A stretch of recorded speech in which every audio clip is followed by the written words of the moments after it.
Nag-link ba sila? Oo, meron. May nagpapakyut si Jet. May project ba Hindi sila? ko po alam. Anong reaction mo doon? Nagulat ka pa or nabalitaan mo na to? Kaibigan naman namin si Bea and magkasama kami nung nag-heartthrob tour kami, concert tour. And yun, close naman namin siya, friends. Yan. But just in case na mas maging close sila ngayon, ano mararamdaman mo? Kung saan sila masaya. Supportahan ko. Pero hindi ka ba malulungkot pag gano'n? Hindi ko kasi alam kung totoo yun o kung ano man eh. Pero, choice nila eh. Bahala na sila. Si Geraldo walang chance na nakakapag-open up ngayon. Wala naman siyang sinasabi. Eh, kaibigan naman namin si Bea. So, Pang ilang endorsement ko next year? ako, hindi ko na po alam eh. Yes, hindi alam, yabang, hindi.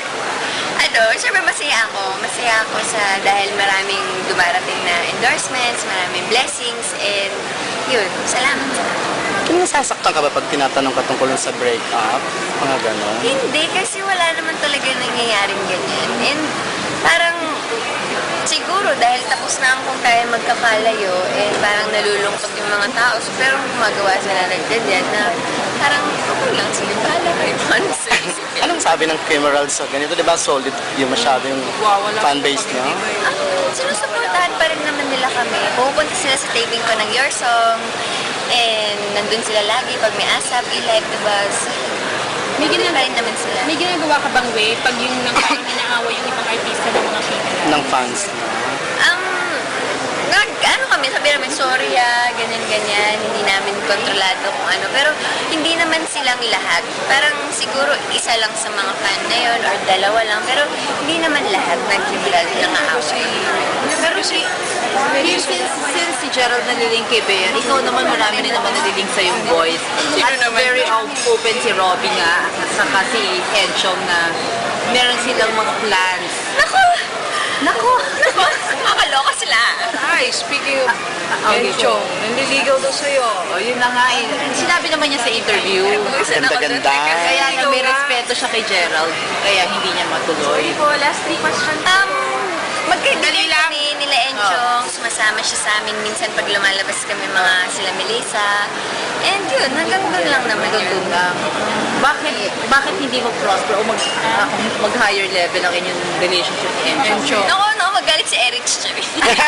Ayun mo Bakit may charing? Hindi, wala. Joke lang. Hindi ba pwede entertainin if ever manligaw? Sorry. Ayun.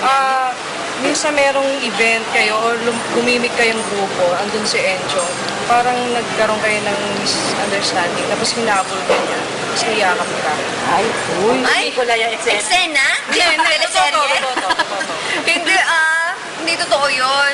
Charito Tapos lang. may sinabi, tapos may sinabi ka raw. Hindi mo alam kung seryoso si Enchong sa pambiligo sa'yo kasi meron yata kayong date, hindi siya sumipot. Ay, never. Ano na naman niya?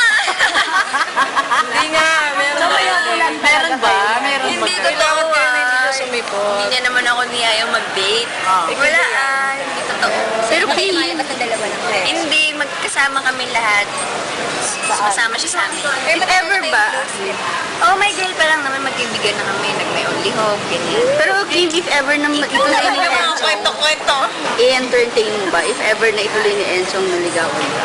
Ito, tingilan na nga natin yung HR ba? Sino ang gusto mong pag-usapan?